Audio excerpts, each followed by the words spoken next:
ಎಲ್ಲರೂ 1ನೇ ತರಗತಿ ಮಕ್ಕಳೆಲ್ಲ ಚತುರ ತೆನಾಲಿ ರಾಮ ನಾಟಕ ಮಾಡುತ್ತಿದ್ದೇವೆ.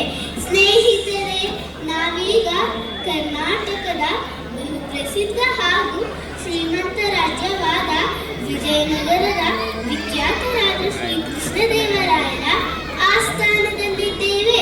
ಇವರ ಆಸ್ಥಾನದಲ್ಲಿ ಬಹಳ ಬುದ್ಧಿವಂತ ಪಂಡಿತರಿದ್ದಾರೆ. ಇವರನ್ನು ಅಷ್ಟದಿಗ್ಗಜರೆಂದು ಕರೆಯುತ್ತಿದ್ದರು. ಇವರಲ್ಲಿ ಒಬ್ಬರಾದ ತೆನಾಲಿ ರಾಮ ವಿಕಟ ಕವಿ ಎಂದು ಕರೆಯುತ್ತಿದ್ದರು. ನಾವೀಗ ನಾಟಕ ನೋಡೋಣ.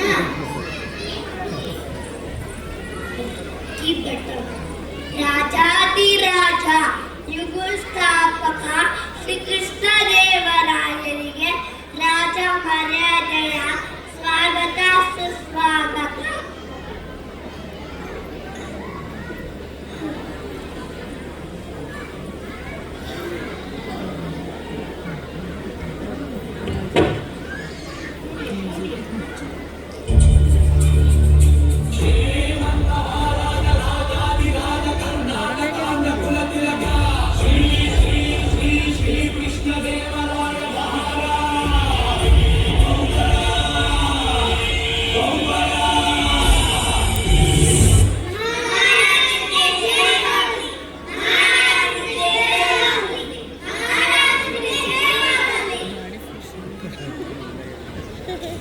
ಕುಳಿತುಕೊಳ್ಳಿ ಪಂಡಿತರೆ.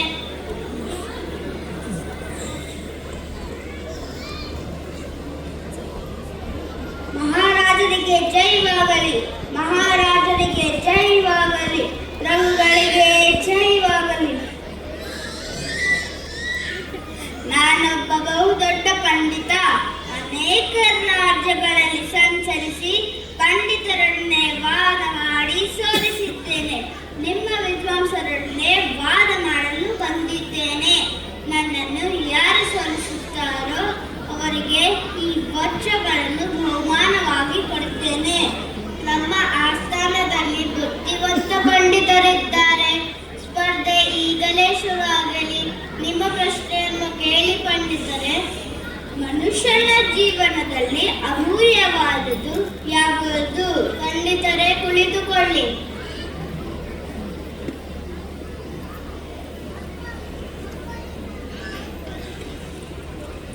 ಉದ್ಯೋಗ, ವ್ಯಾಪಾರ. ಇಲ್ಲ ಇಲ್ಲ,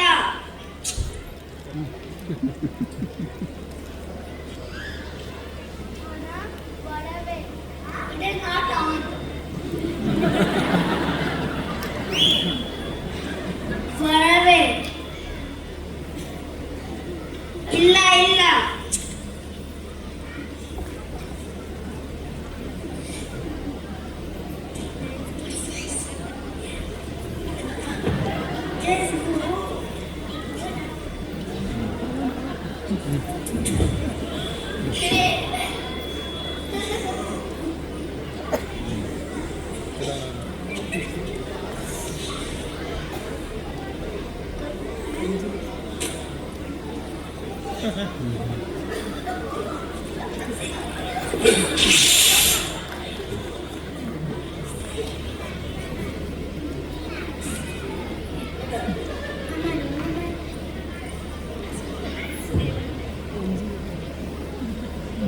ದೇವರು ಪುಣ್ಯ.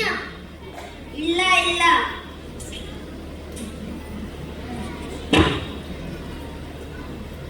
ಆಸ್ತಿ ಪಡೆ. ಇಲ್ಲ ಇಲ್ಲ,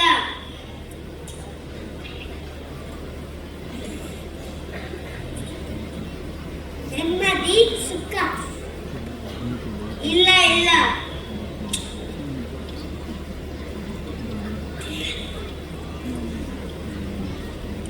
ಊಟ ನೀರು. ಇಲ್ಲ ಇಲ್ಲ, ರಾಮ, ನಿನ್ನ ಉತ್ತರ ಏನು?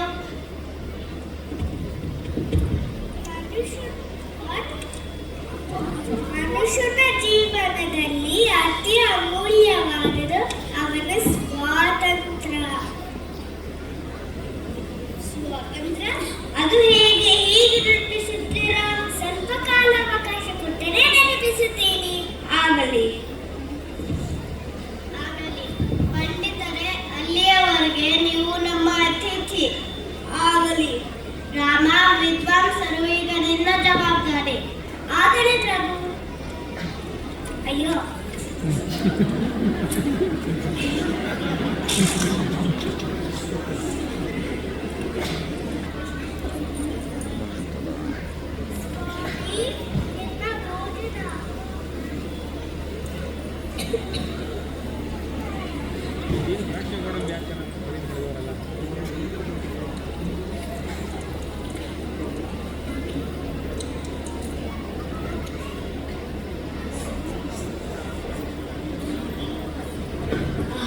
ಅಡುಗೆ ಎಷ್ಟು ಚೆನ್ನಾಗಿದೆ.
ಹಬ್ಬ,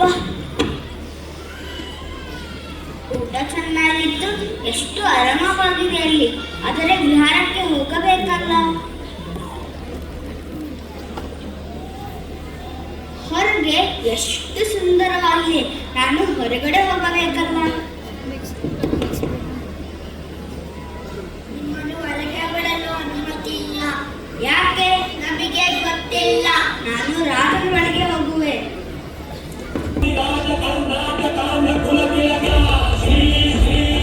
ಶ್ರೀ ಕೃಷ್ಣ ದೇವರಾಯ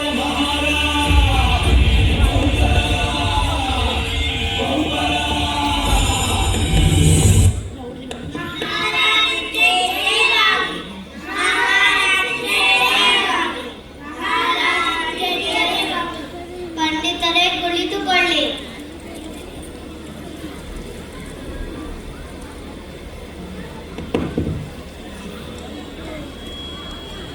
ಒಂದು ವಾರದ ನಂತರ ಅರಮನೆಯಲ್ಲೇ ಇದ್ದು ಬೇಸರಗೊಂಡ ವಿದ್ವಾಂಸ ಈಗ ಮತ್ತೆ ರಾಜನಲ್ಲಿ ಹೋಗುವನು.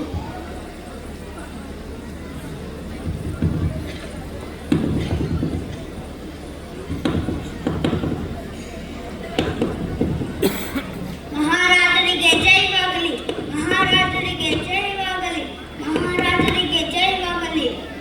ನಿಮ್ಮ ಅರಮನೆಯಲ್ಲಿ ಎಲ್ಲವೂ ಚೆನ್ನಾಗಿತ್ತು, ಆದರೆ ನನಗೆ ಹೊರಗೆ ಬಿಡಲು ಅನುಮತಿ ಇಲ್ಲ. ಯಾಕೆ ಹೀಗೆ? ಏಕೆ? ರಾಮ ನಿಮ್ಮನ್ನು ಚೆನ್ನಾಗಿ ನೋಡಿಕೊಳ್ಳಲಿಲ್ಲವೇ? ರಾಮ ನಿಮ್ಮನ್ನು ಚೆನ್ನಾಗಿ ನೋಡಿಕೊಳ್ಳಲು ಹೇಳಿದ್ದೆ, ಏನ್ ಮಾಡಿದೆ? ಮನುಷ್ಯನ ಜೀವನದಲ್ಲಿ ಅತಿ ಅಮೂಲ್ಯವಾದದ್ದು ಅವನ ಸ್ವಾತಂತ್ರ್ಯ. ಅದಕ್ಕೆ ಹೀಗೆ ಮಾಡಿದೆ. ಸ್ವಾತಂತ್ರ್ಯ? ಹಾ, ಸರಿ ಸರಿ, ನೀನೇ ಗೆದ್ದೆ ರಾಮ. ತೆಗೆದುಕೋ ಈ ವಜ್ರಗಳನ್ನು ಬಹುಮಾನವಾಗಿ. ಧನ್ಯವಾದಗಳು. ಭಲೆ ಭಲೆ ರಾಮ. ಸರಿ ಸರಿ, ಭಲೆ